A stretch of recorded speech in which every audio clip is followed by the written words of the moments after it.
5 participations, 2 pour le défi numéro 2, c'est pour vous dire que ça ne marche pas fort, parce que vous allez voir le dispositif, il y a plus de 30 classes. Donc on n'a pas beaucoup de remontées pour l'instant.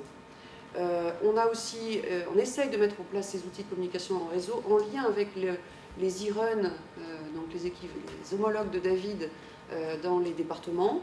Donc là, avec la Haute-Loire, on est en train de mettre en place la communication par classe virtuelle VIA. Donc on aura des temps de visioconférence. Et on a aussi des outils numériques qu'on va leur proposer pour collaborer avec la communauté scientifique, parce que quand on s'inscrit à un programme de sciences citoyennes, eh bien, on a derrière des chercheurs, des équipes de recherche, et donc on collabore aussi avec cette communauté scientifique. Là, c'est la nature des programmes que je leur propose. Ils doivent choisir un des 4 programmes. Là aussi, ils sont obligés. Donc, ils vont être obligés de s'inscrire à Phénoclim, Observatoire des saisons, Viginature École Oiseaux ou l'INPN, qui est un programme du Muséum d'histoire naturelle parisien. Le dispositif, le voilà, regardez, dans les 4 départements. Donc, on a différents lieux, 2 zones géographiques dans l'Allier, une zone géographique dans le Puy-de-Dôme, avec aussi le lien avec l'École des sciences et le lien avec le musée Lecoq, le musée d'histoire naturelle de Clermont. Un gros lieu, j'aurais pu en mettre 2 même, parce qu'il y a vers Salaire ici dans le Cantal et vers Saint-Flour ici, et puis Allègre en Haute-Loire. Alors ici, je vous ai mis les chiffres de cette année. Nous avons donc 35 établissements inscrits dans le dispositif, 29 écoles et 6 collèges, mais seulement la moitié dans le dispositif école éloignée en réseau. Donc là, pour comparer, j'ai mis la carte du dispositif EER qui date de juin 2018, si je ne m'abuse. Et vous voyez que j'ai 3 lieux, moi, qui coïncident avec les écoles EER, donc le coin de Vallon-en-Sully, de Maillet-de-Montagne et d'Allègre. Les autres ne sont pas en EER, mais finalement, on va quand même réussir à les mettre en lien via leur connexion Internet. Ça fait quand même 56 classes, plus de 1000 élèves par an qui sont impactés par ce dispositif, une 60aine d'enseignants formés. Il n'y a pas que des professeurs des écoles, il y a aussi des professeurs de collège, puisqu'on a des classes de 6e. On a des conseillers pédagogiques et même des inspecteurs de l'éducation nationale qui assistent aux journées de formation et qui vont servir aussi de diffuseurs sur le terrain. En 2 ans, c'est 160 journées stagiaires, 5 lieux de formation, parce que là, c'est la Maison pour la Science qui se déplace dans les départements en présentiel. On va planter normalement 36 haies qui ont été identifiées. Ça y est, j'ai un énorme tableau avec 800 plants qui ont été choisis. Donc nous allons planter près d'1 kilomètre de haies entre l'automne 2019 et le mois de mars 2020. Nous avons impliqué 29 maires et leurs communes. Et j'ai fait l'an dernier 5 conférences grand public et il y en aura encore cette année sur les territoires. Pour tout ça, évidemment, vous doutez qu'il faut de l'argent. C'est la Fondation Yves Rocher qui l'amène. Il faut aussi des partenaires académiques. Donc nous avons des partenariats avec les 4 DSDEN des 4 départements, un lien fort avec la DAN et par l'intermédiaire de ces e-run, le soutien du recteur qui était au départ, la première idée c'était Marie-Danielle Campion et maintenant donc, M. Karim Benmelou.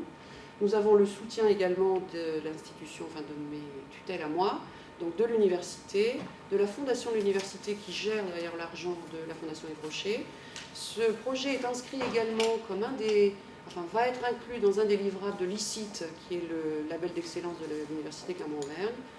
Il y a des laboratoires qui sont impliqués, pour l'instant il n'y a que le mien, parce que c'est moi qui porte ça, mais il y en aura d'autres après. Et l'INSPE avec certains formateurs. J'ai fini. Ça, c'était les partenaires. Voilà, c'était super.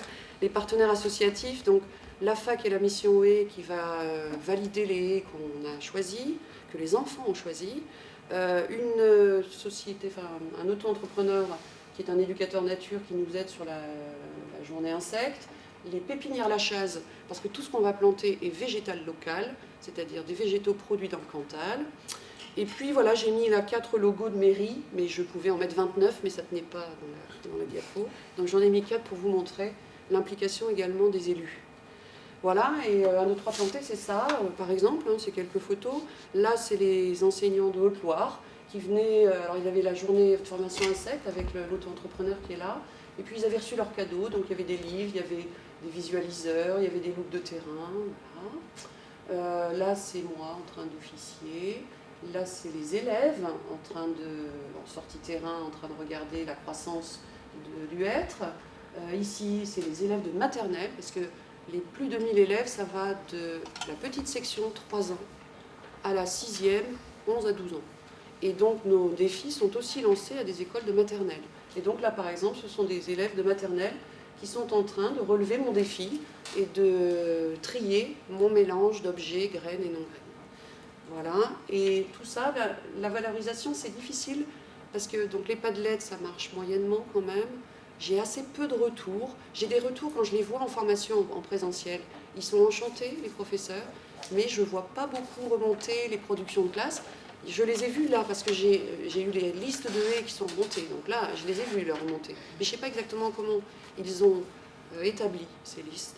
Et donc moi, je vais un petit peu aussi pousser là, cette année pour que les gens, les classes, au moins les classes du Puy-de-Dôme, s'inscrivent à Expo Sciences Clermont. Les inscriptions sont jusqu'en décembre. Il faut que je les persuade d'aller exposer ce qu'ils ont fait là, et pourquoi pas d'autres départements. Je sais que dans l'Allier, par exemple, le lieu de Mailly-de-Montagne, ils vont monter vraisemblablement leur petite expo sciences locale en fin 2020, début 2021, pour présenter tout ce qui aura été fait dans le dispositif. Donc là, ça prend bien là-bas. Voilà, je vous remercie. Merci beaucoup. La place est à la salle pour poser des questions, pour approfondir ou revenir sur